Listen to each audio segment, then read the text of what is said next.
Hi there, and welcome to the 5-Minute English Podcast, the place where you learn real English for real life in just 5 minutes a day. Here, we keep things simple, practical, and easy to follow. You'll hear clear English, useful conversations, and everyday vocabulary that you can actually use, whether you're learning at home, on a break, or on the go. New episodes drop regularly, so don't forget to follow, subscribe, and turn on the bell if you're watching on YouTube.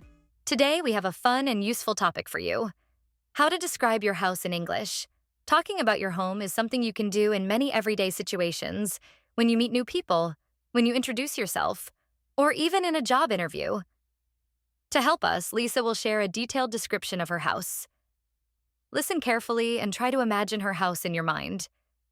After Lisa's description, I'll explain important words and phrases that you can use to talk about your own home. Are you ready? Let's start. Hello, I'm Lisa, and today I want to tell you all about my house. I live in a small but very cozy house in the city center. It's not too big, but it feels warm and welcoming. My house has 2 floors, and each floor has different rooms for different purposes. Let me start with the first floor. When you enter the house, you step into a hallway that leads to the living room. The living room is quite spacious and very bright because it has a large window that faces the street. In the living room, there is a soft, comfortable sofa where I like to sit and relax. There is also a small coffee table in front of the sofa and a bookshelf full of my favorite books and some family photos on the walls. Next to the living room is the kitchen. The kitchen is small, but it has everything I need. It has a stove, an oven, a refrigerator, and a microwave. The kitchen cabinets are white and the countertops are clean and shiny. I love cooking here, especially when I try new recipes or bake cakes. There is also a small table in the kitchen where I sometimes eat breakfast. There is also a bathroom on the first floor. It is simple but clean, with a shower, a toilet, and a sink. It's nice to have a bathroom downstairs because it's easy to use when I have guests. Now, let me tell you about the second floor. Upstairs, there are 3 bedrooms and another bathroom. My bedroom is my favorite room in the house. It is quiet and peaceful. The walls are painted light blue, which makes the room feel calm. I have a big bed with soft pillows and a warm blanket. There is also a desk by the window where I do my work or study. On the desk, I keep my computer, some notebooks, and a lamp. I also have a small closet where I keep my clothes and shoes organized. The other 2 bedrooms are for my family members. They have their own beds, desks, and wardrobes. The bathroom upstairs is bigger than the one downstairs. It has a bathtub, a sink, and a toilet. Finally, outside the house, there is a small garden. It's not very big, but it has many colorful flowers like roses and tulips. There is a small tree in the garden and a wooden bench where I like to sit and enjoy the fresh air, especially in the evenings. The garden is a peaceful place for me to relax after a long day.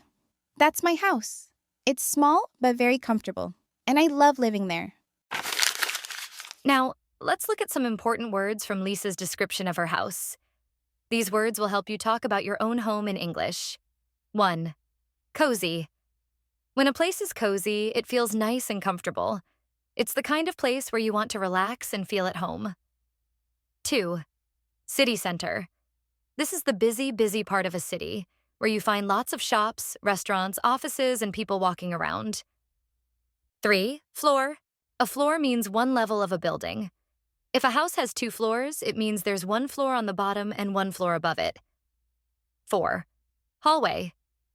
The hallway is the long, narrow space you walk through when you enter a house. It connects different rooms. 5.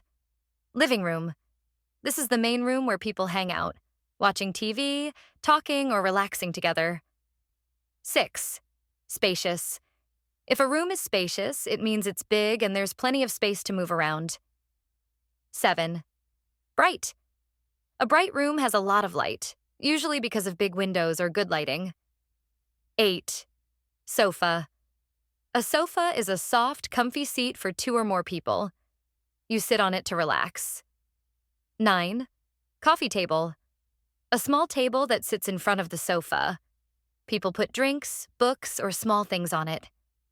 10. Bookshelf. A shelf or piece of furniture where you keep books and sometimes photos or decorations. 11th. Kitchen. The room where you cook your meals and prepare food. 12th. Stove. The part of the kitchen where you cook food in pots and pans. 13. Oven. The kitchen machine where you bake or roast food, like cakes or chicken. 14. Refrigerator. Also called a fridge, it keeps your food cold so it doesn't go bad. 15. Microwave. A small machine that heats food quickly, perfect for warming leftovers. 16. Cabinets. Cupboards where you store dishes, pots, food, and kitchen tools. 17. Countertops. Flat surfaces in the kitchen where you cut and prepare food. 18. Recipes. Instructions that tell you how to cook or bake something. 19th. Bathroom. A room with a toilet, a sink, and usually a shower or bathtub, where you get ready or clean up. 20. Downstairs. The floor below, the bottom level of a house. 21. Quiet. A quiet place has very little noise. It's peaceful and calm. 22. Peaceful. A place that makes you feel calm and relaxed. No stress or noise. 23rd. Pillows. Soft cushions on a bed that you rest your head on or use for decoration. 24th. Blanket. A warm cover you use on your bed to keep you warm. 25th. Desk. A table where you do your work, study, or use a computer. 26. Closet. A small space or room for keeping clothes and shoes. 27th. Wardrobe. A big piece of furniture like a closet where you hang your clothes. 28th. Bathtub. A large container in the bathroom where you can take a bath. 29th. Garden. An outdoor space next to the house with plants, flowers, or trees. 30. Bench. A long seat, usually outside, where people can sit and rest. That's it for today's episode of the 5-Minute English Podcast. Want more daily English practice? Subscribe to 5-Minute English Podcast for more beginner lessons every week. Like, comment, and share if you found this helpful. See you next time, and remember, practice a little every day. You're doing great.